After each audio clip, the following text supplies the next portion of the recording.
Hello friends, welcome you all. आज हम vision IAS के 28 मई वाले डेली करंट अफेयर्स डिस्कस करेंगे। और टुडेज आर्टिकल काफ़ी महत्वपूर्ण है क्योंकि आप टॉपिक देख लो। सबसे पहली बात तो ये कि आपका लक्षद्वीप क्राइसिस के ऊपर आया है, और लक्षद्वीप क्राइसिस जो अभी फ़िलहाल चल रही है और आप देख भी रहे हो कितना ज़्यादा क्रिटिसिज्म गवर्नमेंट की हो रही है। सो हम डिटेल से डिस्कस करेंगे कि आखिर ये क्राइसिस क्या है और क्यों हो रही है, और लक्षद्वीप के बेसिक डिटेल्स के भी बारे में जानेंगे क्योंकि प्रीलिम्स के लिए आपका लक्षद्वीप एक इम्पॉर्टेंट क्वेश्चंस के रूप में आ सकता है, चाहे वो आपका इसके फिजियोग्राफी के ऊपर क्वेश्चंस पूछे जा सकते हैं या फिर आपका सर्टेन जियोग्राफिकल बेस्ड क्वेश्चंस पूछे जा सकते हैं। सो हम डिटेल से डिस्कस करेंगे what is the Lakshadweep crisis. तो सबसे पहली बात तो ये जानो कि ये जो लक्षद्वीप क्राइसिस आई है, इट इज ऑल बिकॉज कि हाल ही में जो गवर्नमेंट ऑफ इंडिया की तरफ से draft Lakshadweep development authority regulation 2021 and उसके तहत जो आपका लक्षद्वीप डेवलपमेंट अथॉरिटी को क्रिएट करने की बात कही गई थी, उससे रिलेटेड है। तो दो तीन बातें आपको पहली बात तो याद रखनी है कि लक्षद्वीप के बेसिक्स में कि Lakshadweep is not a state, ये आपका यूनियन टेरिटरी है। जिस प्रकार से आपका दिल्ली है, पुडुचेरी है and now Jammu and Kashmir and Ladakh, उसी प्रकार से आपका लक्षद्वीप यूटी है, यानी कि यूनियन टेरिटरी। और उसमें भी क्या, यूनियन टेरिटरी में भी आप दो टाइप्स के पढ़ते हो, एक तो जहाँ लेजिस्लेचर होता है, एक आपका यूटी विदाउट लेजिस्लेचर। और अगर हम बात करें यूटी विथ लेजिस्लेचर, तो वहाँ जो आपके मेंबर्स चुने जाते हैं लेजिस्लेटिव असेंबली में, वो कॉमन सिटीजन जो है वो चुनते हैं और बेसिकली सरकार और जो गवर्नमेंट है वो ऑपरेट होती है। लेकिन UT without state legislature, UT without legislature, वहाँ पर क्या होता है कि आपका बेसिकली एडमिनिस्ट्रेटर होता है, लेफ्टिनेंट गवर्नर कह दो, नाम तो बहुत सारे हैं, हमने डिस्कस भी किया था यूटी के टॉपिक के बारे में जो आपका पॉलिटी सीरीज हम चला रहे हैं। तो अगर आपको थोड़ा सा दिक्कत है यूटीज के बेसिक्स के बारे में, आप वहाँ से कवर कर सकते हो, अच्छे से डिटेल में हमने कवर किया था। पहली बात तो ये कि UT of Lakshadweep don't have a legislature. तो कोई भी अगर प्रपोज करना है टू इट्स लॉज, वो आपका रेगुलेशंस के माध्यम से होता है बाय इट्स एडमिनिस्ट्रेटर। और एडमिनिस्ट्रेटर आपको ही पता है कौन अपॉइंट करता है, प्रेसिडेंट ऑफ इंडिया अपॉइंट करता है ना। तो ये बात रहना है। तो स्टेट लेजिस्लेचर है ही नहीं, लेजिस्लेचर है ही नहीं, तो वहाँ पर आपका बिल की तो सवाल ही नहीं पैदा होती कि लेजिस्लेचर में बिल पेश किए जाएंगे, उसके बाद उस पर डिस्कशन होगा, डिबेट होगा, उसके बाद उसे पास किया जाएगा, एसेंट दिया जाएगा गवर्नर का। ऐसा कुछ परंपरा तो आपका लक्षद्वीप में नहीं मिलती है ना। तो यहाँ पर सिंपली कोई भी चेंज करना है टू द लॉज या फिर कोई लॉ बनाने की ही बात हो, तो वहाँ के जो एडमिनिस्ट्रेटर है वो बेसिकली उनके माध्यम से लाया जाएगा, appointed by the president of India.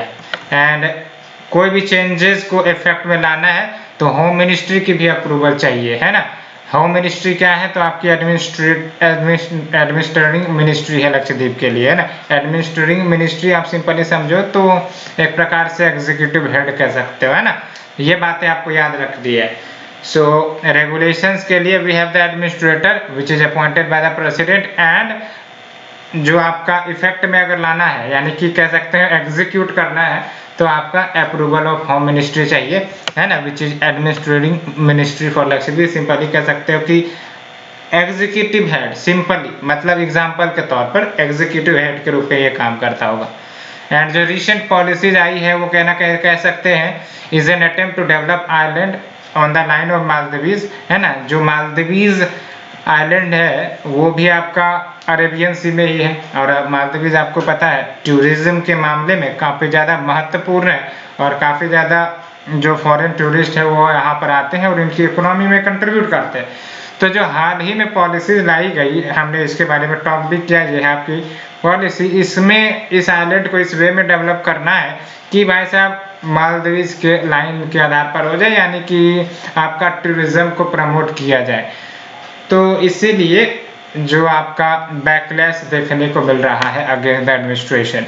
तो देख लो कुछ इंपॉर्टेंट पॉलिसीज जो लाई गई हैं और कैसे ये बैकलैश क्रिएट कर रहा है। तो सबसे पहली बात तो यही कि draft Lakshadweep development authority regulation 2021, इसके तहत जो अथॉरिटी क्रिएट करी जाएंगी उनको ये पावर दिया जाएगा कि वो जो भी स्मॉल होल्डिंग्स प्रॉपर्टी के हैं which is owned by the islanders belonging to the scheduled tribes, वो अथॉरिटी उन प्रॉपर्टी को हटा सकती है। समझ रहे हो, हटा सकती है यानी कि लेट्स से कि कोई आइलैंडर है, उनकी प्रॉपर्टी है बेसिकली, तो इस रेगुलेशन या इस ड्राफ्ट के एक्टिवेट हो जाने के बाद ये अधिकार मिल जाएगा अथॉरिटी को कि वो प्रॉपर्टी खाली करवा सकती है ना, वैकेंट करवा सकती है। ये सबसे बड़ा इश्यू आ रहा है, बिकॉज आपको पता होना चाहिए कि भले ही आपका राइट टू प्रॉपर्टी जो फंडामेंटल राइट से रिमूव कर दिया गया था, बट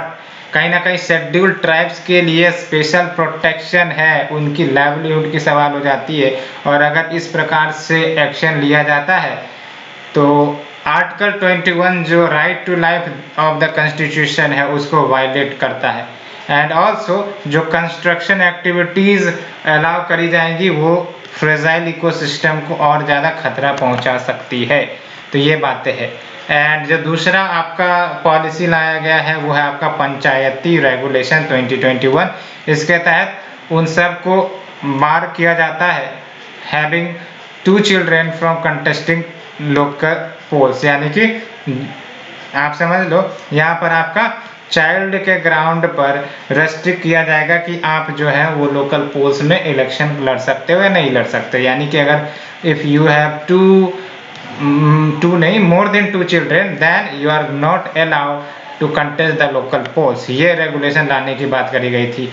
और एसोसिएटेड कंसर्न्स की बात करें तो लक्षद्वीप में आपका ऑलरेडी लोवेस्ट पॉपुलेशन रैंकिंग है इंडिया में, और आप देख लो ओनली 65,000 पीपल वहाँ पे इनहेबिट करते हैं, 10 of its 36 island, because Lakshadweep is a group of island. तो इनका जो डिकेडल पॉपुलेशन ग्रोथ है, डिकेडल पॉपुलेशन ग्रोथ यानी कि जो आपका डिकेड्स में कैलकुलेट किए जाते हैं ना, 10 साल में ग्रोथ जो मेजर किया जाता है उसको हम डिकेडल पॉपुलेशन ग्रोथ कहते हैं। तो यहाँ पर का जो डिकेडल पॉपुलेशन ग्रोथ रेट है वो आप 6.23% है, जो कि आपका नेशनल लेवल की बात करें तो 17.7% है। तो आप देख लो कितना बिलो है, फार बिलो, और वहाँ पर इस प्रकार की पॉलिसी लाई जा रही है। तो इससे भी कंसर्न निकल कर आ रहे हैं। और जो तीसरा कंसर्न है we have the prevention of anti social activities act PASA. And ये जो है गवर्नमेंट को पावर देती है, it gives power to the government कि वो किसी व्यक्ति को डिटेन कर सकती है without any public disclosure for a period of up to 1 year, यानी कि 1 साल तक हम आपको गिरफ्तार कर लेंगे without disclosing to the public and without providing sufficient information. तो ये पावर आपको गवर्नमेंट को प्राप्त हो जाता है इस एक्ट के तहत। और क्रिटिक्स क्या है, तो क्रिटिक्स आर्ग्यू करते हैं कि जो एग्जिस्टिंग लीगल फ्रेमवर्क है वो बेसिकली सफिशिएंट है to the negligible crime in UT, यानी कि इतने बड़े बड़े आप डिस्टर्ब वाले एक्ट ला कर क्या कर रहे हो, जो ऑलरेडी एक्टिवेटेड लीगल फ्रेमवर्क है वो सफिशिएंट है, इतने भारी भरकम कानून लाने की जरूरत नहीं है, बिकॉज इट विल कव the civil liberties of the islanders, है ना। तो ये कुछ कंसर्न्स हमने डिटेल में डिस्कस किया। और साथ ही साथ लक्षद्वीप के ऊपर क्या प्रीलिम्स में क्वेश्चन पूछे जा सकते हैं तो आपको पता होना चाहिए।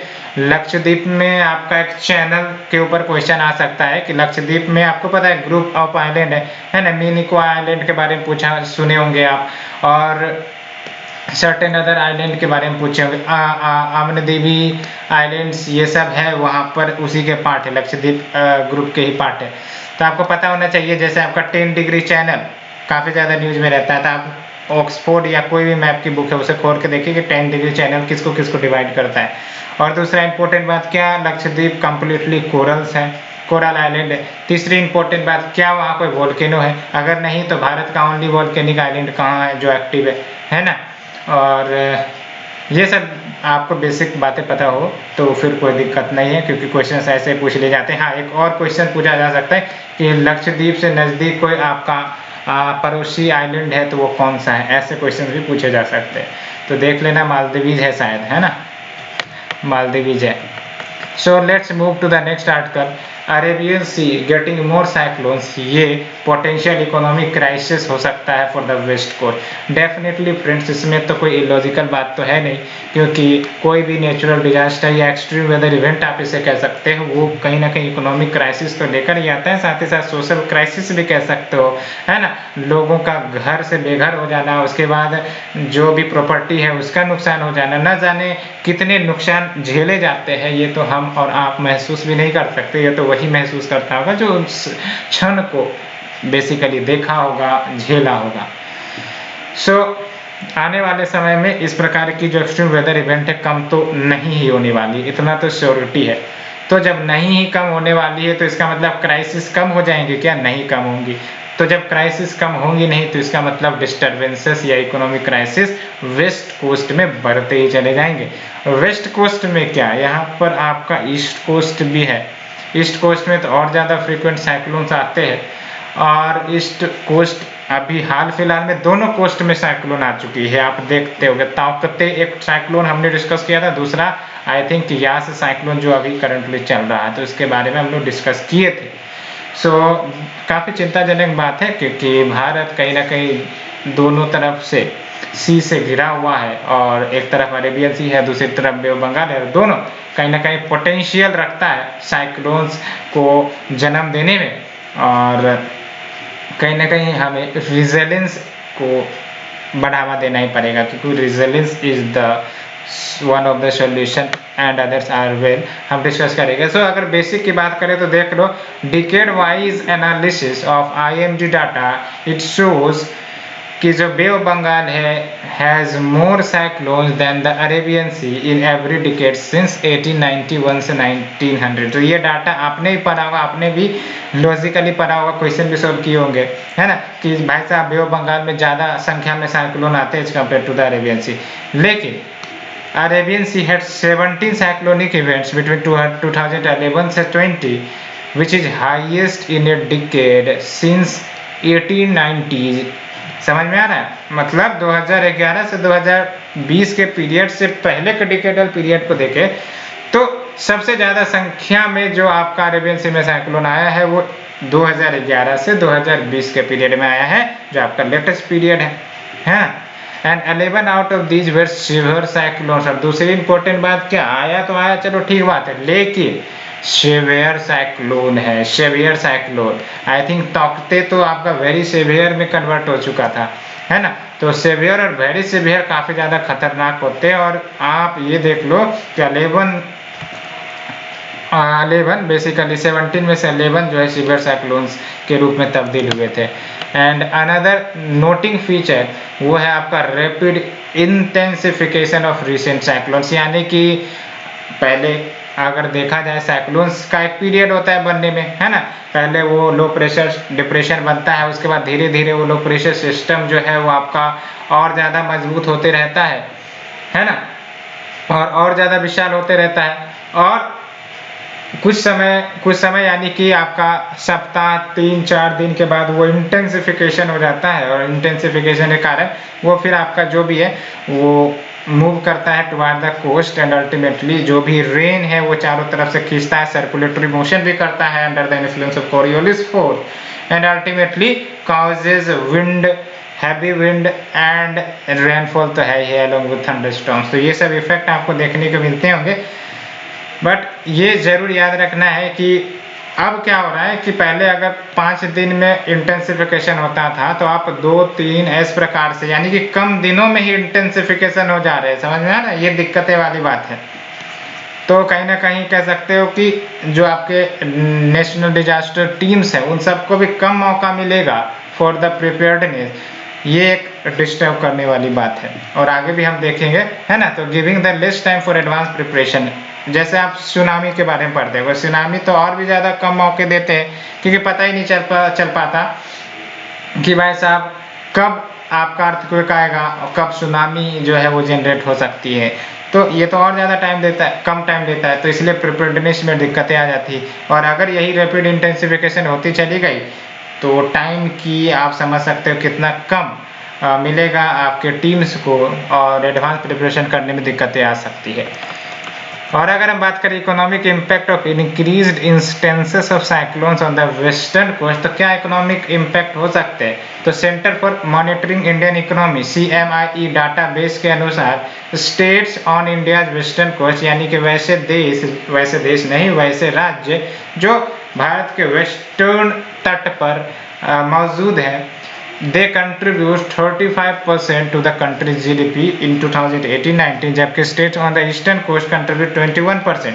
तो सबसे बड़ी बात तो आप देख लो कि अगर वेस्टर्न कोस्ट वाले स्टेट्स हो गए, मुंबई को ले लो, है ना, और आप कर्नाटका के ले लो, है ना, आपका महाराष्ट्र तो ओवरऑल है, गुजरात को ले लो, है, ये सब आपका GDP में कंट्रीब्यूट करने वाले काफ़ी महत्वपूर्ण राज्य है। और हम कह सकते हैं कि ये आप 35% जो है कंट्री के GDP में कंट्रीब्यूट करता है, जबकि states on the eastern coast ये आपका 21% कंट्रीब्यूट करता है। And also states on the western coast contributed 46% of India's manufacturing GVA in 2018-19, जबकि ईस्ट कोस्ट स्टेट्स कंट्रीब्यूट 22%। तो ये दो इम्पोर्टेंट बातें हैं जो ये बताती हैं कि इकोनॉमिक इम्पैक्ट कितना ज़्यादा हो सकता है। एंड डिस्ट्रिक्ट लेवल एनालिसिस की बात करें तो district level analysis has also shown that output value of western coast line district ये डिस्प्रोपोर्शनेटली ज़्यादा है देन देयर नंबर, है ना। तो वेस्टर्न कोस्ट और ज़्यादा डेंसली पॉपुलेटेड भी है और high population density than the eastern coast, ये तो आपको पता ही है। एंड ये जो है कहीं ना कहीं इंक्रीज भी करता है the risk of loss of human life, क्योंकि पॉपुलेशन डेंसिटी ज़्यादा है, इसका मतलब पॉपुलेशन ज़्यादा है। पॉपुलेशन ज़्यादा है तो अगर कोई एक्सट्रीम वेदर इवेंट्स आते हैं तो आप समझ सकते हो कि लोगों के नुकसान होने के चांसेस बढ़ जाते हैं, बिकॉज एक तो आपका प्रिपेयर्डनेस है, प्रॉपर्टी लॉस है, एलोंग विद बहुत सारे इश्यूज आते हैं और दिक्कतें करते हैं। सो ये आपके हमने बेसिक्स के बारे में डिस्कस किया, इकोनॉमिक इम्पैक्ट क्या हो सकते हैं। और साइक्लोन्स एक पैटर्न जो हमें देखने को मिल रहा है अरेबियन सी में, जो भविष्य में कहीं ना कहीं और ज़्यादा दिक्कतें ला सकता है। रैपिड इंटेंसिफिकेशन की इश्यूज हमने देखी जो काफ़ी ज़्यादा डिस्टर्ब करने वाली है। एंड ये सब कहीं ना कहीं भारत के जो इकोनॉमी है या फिर सोसाइटियल आपका पैटर्न है, ये सब को प्रभावित कर सकता है। So let's move to the next article, Reserve Bank of India annual report for 2020-2021। तो Reserve Bank of India Act 1934 mandates कि RBI को एनुअल रिपोर्ट रिलीज करने होते हैं, दैट्स वाई एनुअल रिपोर्ट जो है ये रिलीज की गई। तो आपको पता होना चाहिए कि की फाइंडिंग्स के ऊपर क्वेश्चन पूछे जा सकते हैं with respect to RBI annual report for 2020-21। Options में आपको देख सकते हैं, it is mandated by Banking Regulation Act 1949, तो गलत हो जाएगा, it is mandated by Reserve Bank of India Act 1934, ये आंसर होगा। की फाइंडिंग्स भी क्वेश्चन पूछे जा सकते हैं, मीन्स के लिए तो चलो पूछे ही जा सकते हैं। सो की फाइंडिंग्स में देख लो, फॉरेन एक्सचेंज रिजर्व, इसमें क्या बातें कही गई है, contraction in imports relative to exports, यानी कि इम्पोर्ट्स में कॉन्ट्रैक्शन हुआ है as compare to the export. And ultimately जब ऐसा होगा when you have the contraction in export and we have the current account surplus, है ना। अगर इम्पोर्ट हम ज़्यादा कर रहे होते तो हमें करंट अकाउंट डेफिसिट हो सकती थी, लेकिन अगर हम एक्सपोर्ट ज़्यादा कर रहे हैं तो हमें डेफिसिट नहीं बल्कि सरप्लस देखने को मिलता है ना। आपने पढ़ा भी होगा, है ना, इंटरनेशनल लेवल पर क्या चलता है आपका current account deficit, current account surplus, है ना। आप सरप्लस में रह सकते हो अगर आपका इंपोर्ट वैल्यू ज़्यादा है, एक्सपोर्ट मतलब इंपोर्ट वैल्यू कम है as compare to the export value, है ना। यानी कि अगर आप डेफिसिट में हो तो आपकी इंपोर्ट वैल्यू ज़्यादा हो जाएगी एक्सपोर्ट वैल्यू से, अगर आप सरप्लस में हो तो एक्सपोर्ट वैल्यू ज़्यादा होती है इंपोर्ट वैल्यू से, ये आपने पढ़ा भी होगा। And this along with robust net capital inflows ultimately led to a large buildup of foreign exchange reserve. तो कहीं ना कहीं फॉरेन एक्सचेंज रिजर्व की चिंता करने की बात नहीं है, we have the large foreign exchange reserve. And banking frauds के ऊपर क्या स्टेटमेंट आया, तो in value terms private banks have reported a rise of 35% in fraud during financial year 2021। ये काफ़ी बड़ी न्यूज़ है, क्योंकि पब्लिक सेक्टर्स में तो हम चलो देखते हैं कि हाँ आपका जो फ्रॉड्स है वो केसेस देखने को मिलते हैं। लेकिन प्राइवेट सेक्टर में वो भी 35% का अगर राइज होता है बैंकिंग फ्रॉड के केसेस में, तो काफ़ी ज़्यादा चिंता वाली विषय है, क्योंकि ये भविष्य में बैंकों के हेल्थ पर प्रॉब्लम डाल सकता है। और दूसरा इम्पोर्टेंट बात जो खुश कर देने वाली है वो ये कि public sector banks have reported a decline of 45% in the similar period, यानी कि फाइनेंशियल ईयर 2021। तो ये आंखों पर विश्वास नहीं हो सकता है, इस प्रकार का तथ्य यहाँ पर दिया गया है। आप समझ सकते हो प्राइवेट सेक्टर बैंक्स में 35% का फ्रॉड बढ़ा है, जबकि पब्लिक सेक्टर बैंक्स में घटा है। तो पॉजिटिव डेवलपमेंट कह सकते हो इसे। And improvement in banks asset quality के ग्राउंड पर देखें तो gross non performing asset ratio banks वो डिक्रीज हुई है 6.8% से बाय दिसंबर 2020 फ्रॉम 8.2% इन मार्च 2020। तो ये ठीक बात है। इसमें भी आपका क्या हुआ है कि इम्प्रूवमेंट देखने को मिला है। बैंक एसेट क्वालिटी में इम्प्रूवमेंट तभी होगा जब आपका एनपीए जो है वो कम हो सकता है। And way the provision coverage ratio, provision coverage ratio यानी कि एक सर्टेन पोर्शन कह सकते हो बैंक के प्रॉफिट का निकाल लिया जाता है, उसे अलग रख दिया जाता है, सो दैट अगर बैड लोन्स की स्थिति बैंकों में बनती है तो उस बैड लोन्स को कवर अप करने के लिए ये यूज किया जा सके प्रोविजन कवरेज रेशियो को।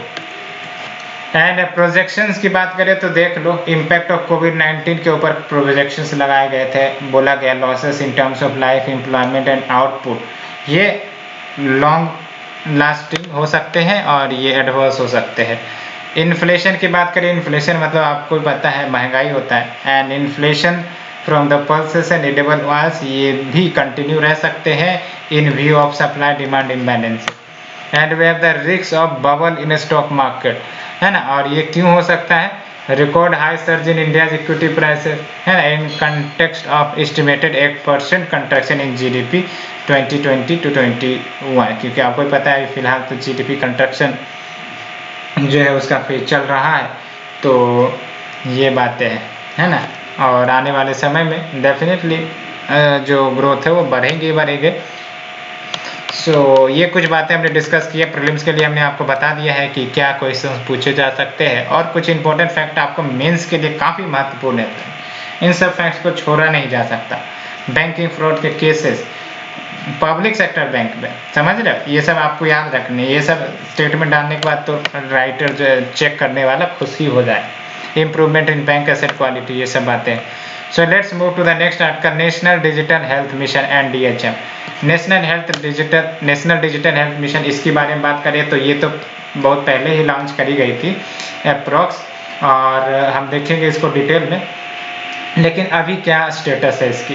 तो हाल ही में गवर्नमेंट ने इन्फॉर्म की, यानी कि जानकारी दी कि नियरली 11.9 लाख हेल्थ आईडीज वो जनरेट हो चुके हैं under the national digital health mission and 3,106 doctors plus 1,490 facilities register कर चुके हैं इस प्लेटफॉर्म पर। और जो डिजिटल पेमेंट ऑप्शन डाली गई है that is UPI E voucher developed by NPCI, ये यूजफुल हो सकते हैं for targeted and efficient delivery of various government scheme and unified health interference की अगर हम बात करें तो ये open and inter operable IT network है डिजिटल हेल्थ के क्षेत्र में। एंड ये रोल आउट किए जा सकते हैं बहुत ही जल्द, यानी कि अभी तो वैसे नहीं ही लॉन्च किए गए हैं बट इसे जल्द ही लॉन्च किए जाएंगे।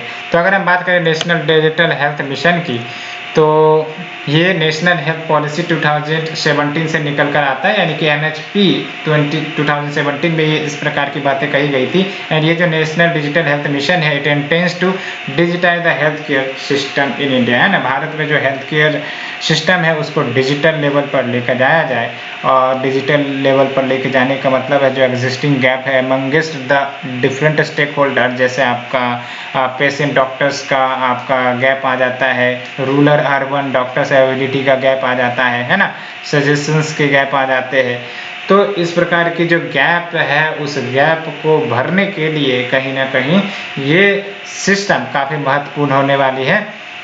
और ये सब आपका डिजिटल माध्यम से होगा and it is intended to significantly improve the efficiency, effectiveness and transparency of health service delivery. तो ये सब तो होंगी होंगी, साथ ही साथ ये बात तो आपको ही पता है कि अगर इस प्रकार की चीज़ें होती है तो जो आपका सस्टेनेबल डेवलपमेंट गोल्स है which is related to health, ये भी आपको अचीव करने में मदद मिलेगा। अब देख लो, आपको SDG गोल्स याद नहीं है, मीन्स का आप एक आइडिया निकालो, आपको SDG गोल्स याद नहीं है। SDG गोल्स में इतना तो पता होगा कि हेल्थ है, एजुकेशन है, पॉवर्टी खत्म करना है, ये सब बातें दी जाती है। अब यहाँ देखो कितना अच्छा जो राइटर है इसके, उन्होंने दिमाग लगाया है कंक्लूजन निकालने में या फिर आपका इंट्रोडक्शन निकालने में, है ना। यहाँ पर देख लो, achieving SDG related to health. उसी प्रकार से अगर एजुकेशन की कोई इश्यू आती है, सरकार का कोई स्कीम चलाया जाता है, तो आप यहाँ पर भी लिख सकते हो, है ना, कि it is beneficial in achieving SDG which is related to education. तो आपकी समस्याएं समाप्त हो जाएंगी। तो इस प्रकार का टेक्निक जो है आप भी इस्तेमाल कर सकते हो। एंड अपॉर्चुनिटीज की बात करें तो देख लो, एक्सपीरियंस ऑफ आयुष्मान भारत प्रधानमंत्री जन आरोग्य योजना वो लेवरेज किए जा सकते हैं to expand the reach of digital health to all the resident. And emerging technology जैसे आपका artificial intelligence, internet of things, blockchain and cloud computing, ये एडिशनल अपॉर्चुनिटी प्रदान करता है for facilitating a more holistic digital health ecosystem. तो ये बातें हमने अच्छे से की डिजिटल हेल्थ मिशन के बारे में, और काफ़ी इंपॉर्टेंट है। और तरीका देख लो मेंस आंसर राइटिंग के किस प्रकार से किए जा सकते हैं। ये आपके सफिशिएंट इन्फॉर्मेशन, कुछ ही इन्फॉर्मेशन को इधर से उधर घुमाया जाता है। ये काफ़ी अच्छा आइडिया मुझे भी लगा, है ना। ये अभी अभी ही मैंने इसको देखा, ऑब्जर्व किया कि भाई साहब अगर आपको लिखनी है तो आप कैसे लिख सकते हो SDGs के बारे में अगर आपको पता भी नहीं हो तो। So let's move to the next one. Assam government sets up Bodoland Department for faster development of Bodoland territorial region. तो बोडोलैंड आपको ही पता है, और असम में जो सर्टेन एरियाज है वो आपके शेड्यूल्ड ट्राइब्स एरियाज है, आपको ही पता है। और इसी से जो आपका न्यूज़ है, तो ये जो आपका बोडोलैंड डिपार्टमेंट सेटअप किया गया है, ये डिपार्टमेंट डील करेगा with the issues of 4 districts of Bodoland territorial reason. और इसमें Bodoland territorial reason of Assam, इसको अच्छे से याद रखना है, क्वेश्चन पूछे जा सकते हैं। Bodoland territorial reason of Assam consist of Kokrajhar, Baksa, Chirang, Udalguri, ये बात याद रखना है ना। एंड ये सब आपका एज ए पार्ट है थर्ड बोडो पीस अकॉर्ड का।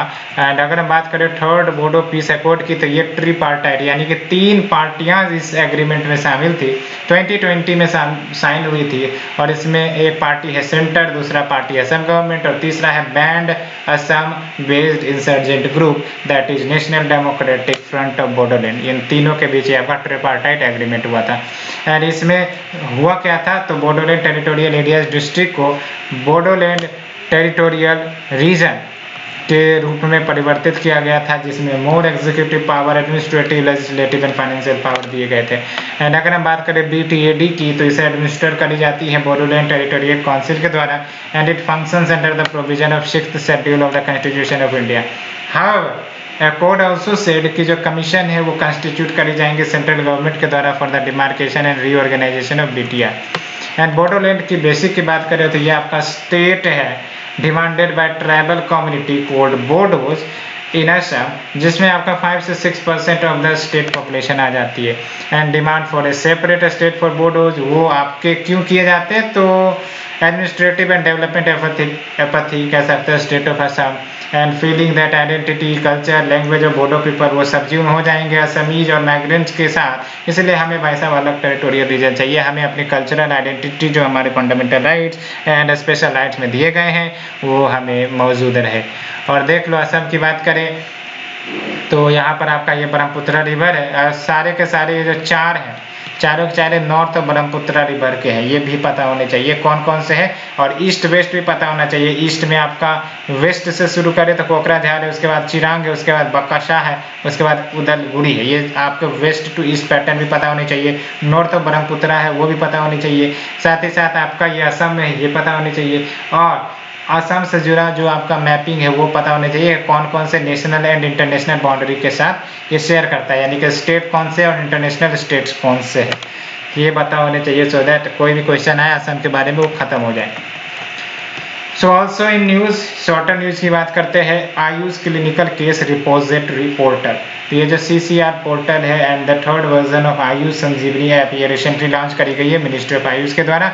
और जो CCR पोर्टल है ये आपका एग्रीगेट करेगा, यानी कि कलेक्ट करेगा, एक्यूमुलेट करेगा information about the clinical outcome जो अचीव हुए हैं आयुष प्रैक्टिशनर्स के द्वारा ऑन लार्ज स्केल, एंड ये सब करेगा प्लेटफॉर्म के रूप में, जिसके तहत Ayush practitioners plus general public दोनों को मदद करेगा। तो ये जो थर्ड वर्जन है आयुष संजीवनी ऐप का, ये फैसिलिटेट करेगा significant study and documentation regarding the efficacy of selected AYUSH intervention including AYUSH 64 and Kabasura Kudineer medicine. And let's move to the next one, black buck in Odisha. तो Odisha's black buck population double हुई है last 6 years में, ये पता होना चाहिए। ब्लैक बक की population घटी नहीं है, वो बढ़ी है, और पिछले 6 सालों में तो डबल हो गई। तो एट प्रेजेंट ब्लैक बक आपका कहाँ पर है, तो we have the Ganjam district जो ओडिशा में है, वहीं पर ये कन्फाइंड है ओडिशा के गंजम डिस्ट्रिक्ट में। और भारत में देख ले, यानी कि ओडिशा की बात करें तो ये कन्फाइंड है गंजम डिस्ट्रिक्ट में, लेकिन ओवरऑल इंडिया की बात करें तो ये आपका Rajasthan, Gujarat, Madhya Pradesh, Tamil Nadu and other area throughout peninsular India मिल जाता है। ऐसा नहीं है कि सर्टेन रीजन में ही रेस्ट्रिक्टेड है, मिल जाता है ये। और ब्लैक बक जो है कहा जाता है ये फास्टेस्ट एलिमेंट है in the world after the चीता, यानी कि चीता के बाद किसकी नंबर आती है वर्ल्ड फास्टेस्ट एनिमल के कैटेगरी में, ब्लैक बक। एंड ये स्टेट एनिमल है आंध्र प्रदेश का भी, हरियाणा का भी, पंजाब का भी, और ये आपका schedule 1 of wild life protection act 1972 इसमें भी मेंशन है। और अगर हम बात करें निधि फॉर कोविड 2.0 तो क्या है ये, तो ये स्पेशल ड्राइव है national science and technology entrepreneurship development board का, that is comes under department of science and technology, जिसके तहत इंडिजीनियस सोल्यूशंस को सपोर्ट किए जाते हैं, इनोवेटिव प्रोडक्ट्स को सपोर्ट किए जाते हैं, सो दैट कोविड-19 क्राइसिस से जो भी है उसे कॉम्बेट किया जा सके। तो निधि फॉर कोविड 2.0 ये फंड करेंगे एलिजिबल स्टार्टअप्स एंड कंपनीज जो रजिस्टर्ड है India which offer solution. For example आपका अभी जो ऑक्सीजन की डिमांड इतनी तेजी से बढ़ गई थी, तो अगर कोई स्टार्टअप ऑक्सीजन की पूर्ति करने के लिए कोई इनोवेटिव सोल्यूशन लेकर आता है, प्रोडक्ट लेकर आता है, तो उसको ये निधि फॉर कोविड 2.0 सपोर्ट करेगा। Portable solution, relevant medical accessory, ETC to address और मिटिगेट द कोविड-19 क्राइसिस, है ना। And we have the Bhitarkanika protected areas, तो cyclone Yaas fells 100 of trees in Bhitarkanika, और ये आपने सुना भी होगा साइक्लोन यास, अभी भी हमने डिस्कस किया था इसे। तो बात आती है वितरकर्णिका के बारे में, तो ये आपका नेशनल पार्क है उड़ीसा के केंद्रपाड़ा डिस्ट्रिक्ट में, और ये भारत का सेकेंड लार्जेस्ट मैंग्रोव फॉरेस्ट है। फर्स्ट कौन सा है, सुंदरवन, सेकेंड कौन सा हुआ, वितरकर्णिका। वहाँ पर आपका largest, second largest mangrove forest मिल जाएंगे। लेकिन mangroves which protect the region from cyclone were vanishing fast. दूसरा कंसर्न क्या है ना, इसके ऊपर क्वेश्चन भी आ सकते हैं कि कैसे हम साइक्लोन्स को प्रिवेंट कर सकते, प्रिवेंट तो नहीं बल्कि हम उसे इम्पैक्ट उसका कम कर सकते हैं। One of the solution is mangrove. Mangrove क्या करती है, आंधी तूफान सबको कंट्रोल करती है। कंट्रोल करने का मतलब हुआ कि हवा को कम करेंगे तो उससे जो नुकसान हो सकते थे वो नहीं होंगे, कम होंगे, है ना। And it lies in the estuarial region of Brahmani Baitarani with the Bay of Bengal lying in the east, and the area was designated as national park 1998 में। और ये रामसर साइट भी है, यूनेस्को के द्वारा डिक्लेयर की गई थी 2002 में। गहिर माता बीच जो आपका बाउंड्री है of the sanctuary in the east, वो लार्जेस्ट कॉलोनी है ओलिव रिडले टर्टल का भी। गहिर माता बीच के बारे में आपने सुना भी होगा। और गहिर माता एक तो ऋषिकोंडा या ऋषिकुलिया यहाँ पर आपको मिल जाते हैं ओलिव रिडले टर्टल। और ओलिव रिडले टर्टल के बारे में 4-5 पॉइंट काफ़ी ज़्यादा याद रखना है आपको, क्योंकि बहुत समय से ये न्यूज़ में रहता है। क्वेश्चन तो अभी नहीं पूछे गए लेकिन पूछे जा सकते हैं। तो प्लेसेस इन न्यूज, बेलारस की बात करते हैं तो बेलारस कैपिटल इनका मिन्स्क है, और ये आपका ईस्टर्न यूरोप में लाई करता है, और ये अल्टीमेटली अर्स्टवाइल पार्ट था यूएसएसआर का, यानी कि सोवियत यूनियन या सोवियत रशिया की बात करें उसी का डिसइंटीग्रेटेड पोर्शन है आपका Belarus, and also part of Slavic Republic, मतलब कह सकते हुआ करता था, and along with Russian Ukraine. और ये यूरेशियन इकोनॉमिक यूनियन का भी सदस्य है। 5 मेंबर ये इकोनॉमिक यूनियन जो 2015 में इस्टेब्लिश की गई थी, जिसमें से एक है आपका बेलारूस। और India Belarus share a strong relationship with market economy status to Belarus by India. Bharat ने बेलारूस को मार्केट इकोनॉमी का स्टेटस दिया था और बेलारूस जो है इन सपोर्ट इंडिया को यूएनएससी के मेंबरशिप के लिए सपोर्ट करता है, एनएसजी के मेंबरशिप के लिए सपोर्ट करता है and India supports its entry to the NAM यानी कि नॉन अलाइंड मूवमेंट। तो आप देख लो बेलारूस का मैप, ये यूरोप में पड़ता है और इसके बॉर्डरिंग कंट्रीज एक तो रशिया तो होंगे, इन्हीं से डिसइंटीग्रेट हुआ था। And we have the Ukraine है ना, and we have the Lithuania, Latvia and we have the Poland है ना। तो ये कुछ बॉर्डरिंग नेशन से पता होने चाहिए, बस ये भी पता होने चाहिए कि बेलारूस जो है वो बाल्टिक सी के साथ बॉर्डर शेयर नहीं करता है, तो कौन शेयर करता है ये पता होनी चाहिए। इस्टोनिया, लतीवा, लिथुआनिया ये तीन जो बाल्टिक स्टेट है ये जरूर शेयर करते हैं, है ना। तो इस प्रकार से आप क्वेश्चंस को पढ़ सकते हैं। एंड वी हैव द माली, तो रिसेंटली माली सपोर्ट ए कू, और माली आपको पता है ना कैपिटल है आपका